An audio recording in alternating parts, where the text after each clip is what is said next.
Shade 45. Shade 45. The hype is real. Can we turn that up? Here we go, Sirius XM Shade 45, special guest energy, superhero energy, right here, right now at the STANS private premiere with Paul Rosenberg and, of course, your man. DJ Who Kid. DJ Who Kid. DJ Who Kid in And the motherfucking phenomenal house. gentleman who I have a statue of in front of my house, Eminem. Shit. What's going on, young man? What's up, bro? How you doing? All's great, man. We are here. I'm super excited and pumped up.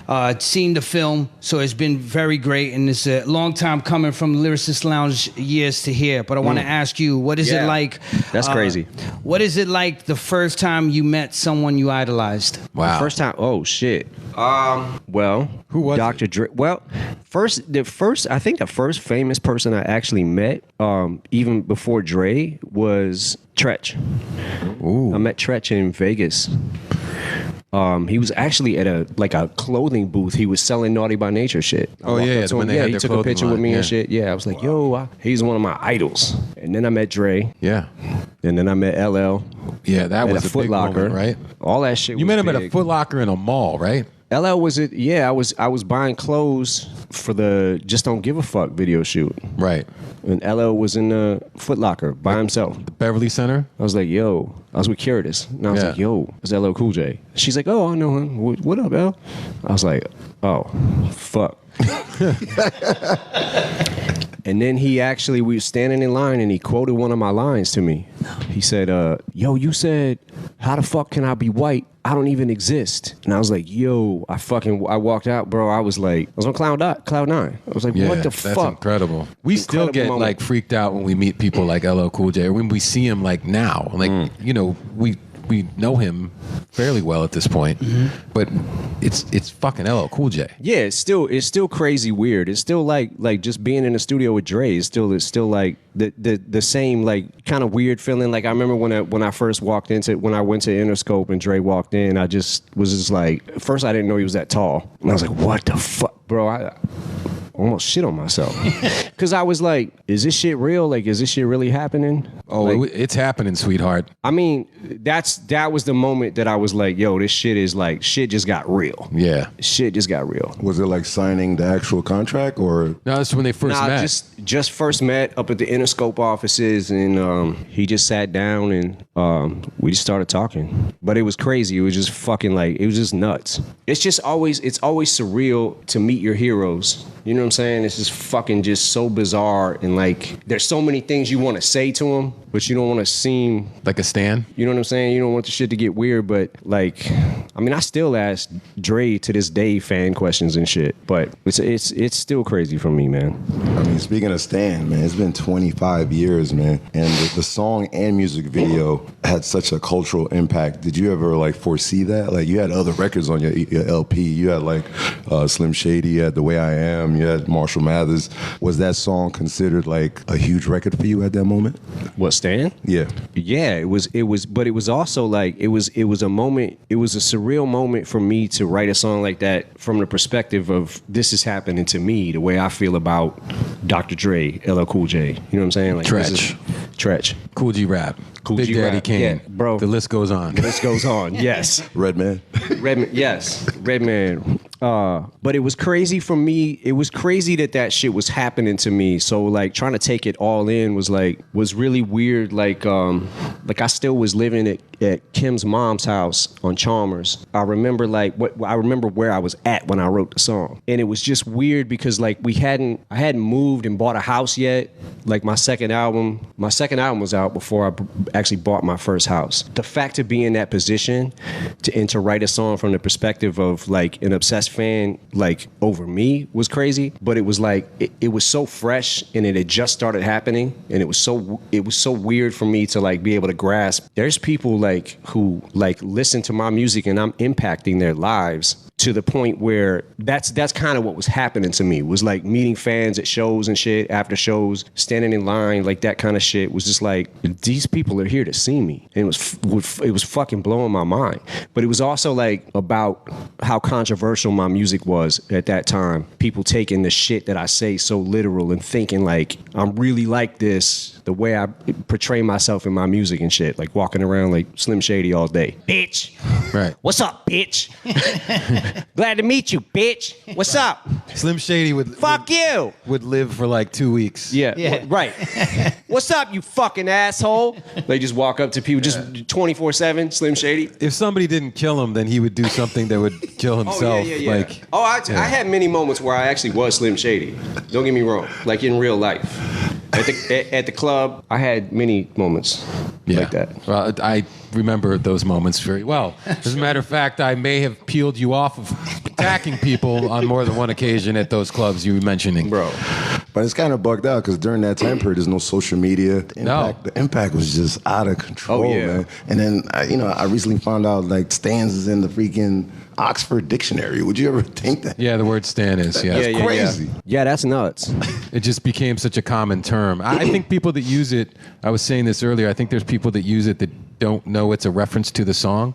They just think that it's a combination of stalker and fan, and it's stan. Oh, wow. Right? But it's not, because that's not where you came up with the word, right? Nah, just when I was writing the song, this is your biggest fan, this is Stan. Like, I think it just fit in the rhyme scheme, and that was the name I was going to give him because it rhymed at the end of the verse. Right. At the end of the first verse. It's interesting because that song was one of the easier songs I wrote, and I don't know, I do know why. The reason I know why is because I was writing in the time frame that the shit was actually happening to me. So it was like I kind of knew the whole story and the way it was going to end before I actually finished writing the song. I just had to put it in rhyme form. Pretty amazing. In the film, you say that you're a regular dude, but you've done some extraordinary things. And in talking in those rooms when you're with legends, how does it feel when they refer to you as a legend? They don't. Oh, come on, man. Nah, I mean, it's crazy to like I said, like the fact that I've made songs with Dr. Dre and the fact that I've made songs with LL Cool J is like, it's fucking nuts to me because I looked up to these guys like as a kid, like they was everything to me. They was on my wall, like, so that's why Stan was such an easy song for me to write in the sense of like knowing how I was gonna write about it because I was that kid, how people were acting to me. I was that kid for LL Cool J and Cool G Rap and Big Daddy Kane, and you know what I'm saying? Like these guys were on my wall as a kid, and it was like fucking wallpaper in my room. So like it's so crazy to still to this day to like be in the room with Dre or be in the room with LL and like fucking having conversations with them, like being friends with them. You know what I'm saying? Like that shit is what blows my mind. That's amazing. Now, you know what's also amazing is all those shirts that you wear at events of album covers. Which one is your favorite one? Oh, I don't have a favorite, I don't think.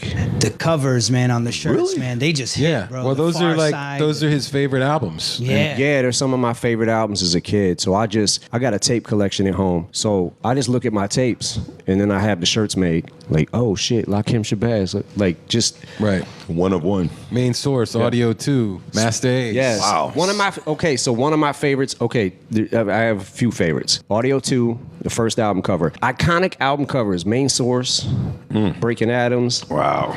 Long Live the Kane. G-Rap's first album, Road to the Riches. The bad album covers. The bad album cover. Like those are Not some Michael Jackson bad. Those are some of most of the most iconic album covers to me, man. And I like I remember as a kid like just liking like the Audio 2 album cover is so dope because it's like it's colorful. You know what I'm saying? Like they're standing in the airbrush shirts the and airbrush shit. shirts, behind Shirt the Kings. graffiti, and it's fucking just like I love that kind of shit. But Iconic.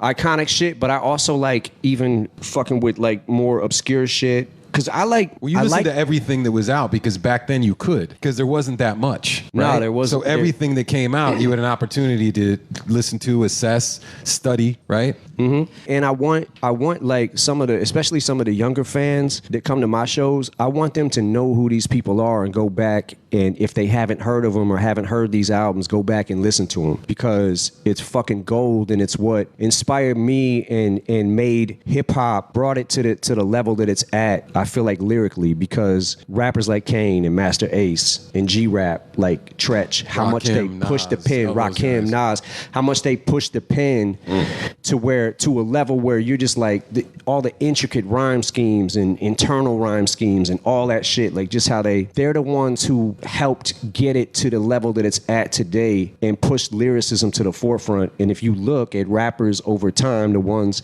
to me that have lasted the longest are those rappers who push the pen like that, the lyricists, because those are the ones that have the most staying power because how they do it. That talent. Yeah. That talent. Look at that. You talked about your tape collection. I want you to add this one. I don't know if you have. This is the classic Big Mac, the introduction to that's the promo. Biggie. Yes. Wow. Damn. That's the notorious that's a treat Big for you. Greg Mac promo tape. Yo, Thank you. see you. Sure, man. That's incredible. You can't buy those. You couldn't buy those. You couldn't buy That's, That was a that's, hand yo, to hand. that's the kind of shit I'm talking about, like obscure shit that's like fucking hard to get. Yeah. Like I love collecting the tapes. They got the fucking holes in them for the promo. Yeah, yeah. You go to the record store and shit, and it would be like fucking Yeah. yeah. So you couldn't go return it. Right? Nah, but Record Time used to sell them, just sell them cheaper. Used. It's a used. Yeah, that's a used store. Yeah. Yeah. So like even the ones that weren't open yet, they be brand new. They just have the hole punch in them and shit. But you get them at a discount. That's why I always used to buy them. Yeah. Well, why You not? get a new tape for free, or get a new tape for cheap. Yeah. Speaking of stands before you disappear, I've experienced like currently just DJing outside. I see like I'm part of your golden era, obviously, and I'm a real Eminem fan. I went through it, saw it, and that's like how you become like a real stand. But I see like young kids busting their ass, running to the seats, like they weren't even born. Where are they like listening to what their parents listen to? Like these, I never saw nothing like that before. They were fighting from the front. They don't even know You're they talking hear. about kids? Yeah, there's Yeah. kids out there. Wow. There's like young kids out there. So Yeah, it's definitely ill to go to the shows and shit, like to do shows and see, like, look out there and you see young kids and shit. You're like, how in the fuck? and nobody knows you're here. So that's what I'm bugging out right now. It's not No, like they they were don't. promoted that you're here. These kids are like busting their ass for a stand-up. Oh, that's crazy. I didn't know. I didn't know that. Did he know that he's not supposed to be here? He's a surprise. He's a surprise. You know that. Surprise. They don't know you. They Surprise. don't know he's here. This is going to Great. be exciting. Right here, right now, at the premiere for Stans. Who Kid, thank you so much for being amazing. Of course, man. Thank Paul you, man. Rosenberg. Make sure you check his pockets before he leaves, okay? This guy walk Let me out with press anything. stop on record. Yeah. Whatever's not nailed down. Hey, don't touch my. Those are my Who snacks. Kid just dubbed this? He already put it out. Come on, He just bro. copied this tape you been gave me. He bootlegged Grimy. that shit back in '95 before they even made it. Bro, Who Kid was in my rhyme books back there, putting the shit He's on got the one of the little internet. spy cameras. Yeah. He's got songs before I even record them. Shit. I'm just glad you're like one of my best friends in hip hop, man. I know everybody, but I'm glad I really, really know you. You know what I'm saying? Eminem, it's an honor, a pleasure Yeah. to be here, and I'm so happy that you're here, and this film is out there for everybody to digest, man. Anything it. else you'd Thank like to you, bro. say, man? Go for it. Damn, Happy Gilmore and now Stans. Holy moly! Let's go. We got movies, baby. Happy Gilmore was fun. Happy Gilmore was fun. Here, I got another one because Another one. this is here. It's a Pee Wee Herman pack, B. Oh, That's wow. my dad. Oh shit. That's crazy. Yeah. So Pee Wee Herman Fun Pack. that's from What the '88, bro. That's crazy. And today's the opening of this. You want to crack this open? Oh wait, we're gonna open this live? Come on, It's an bro. unopened Do it. pack of I MTV just Raps cracked it cards. right now. Nah, you way. can't do that, bro. I hate this guy. This guy. It's from 88. Break it open. 88.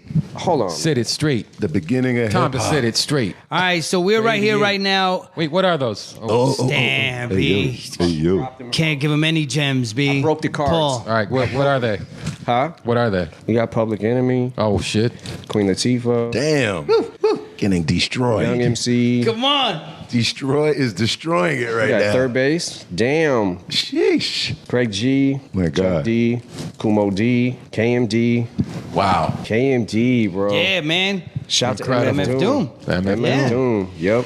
All right, y'all. There you go. Eminem, thank you so much for your time. Destroy, thank you. You got it, man. Who Kid? Detroit, what? The hype is real, and so are the stands. Thanks for joining us at the private premiere screening of Eminem's new documentary, Stans, on Shade 45. Your program has ended.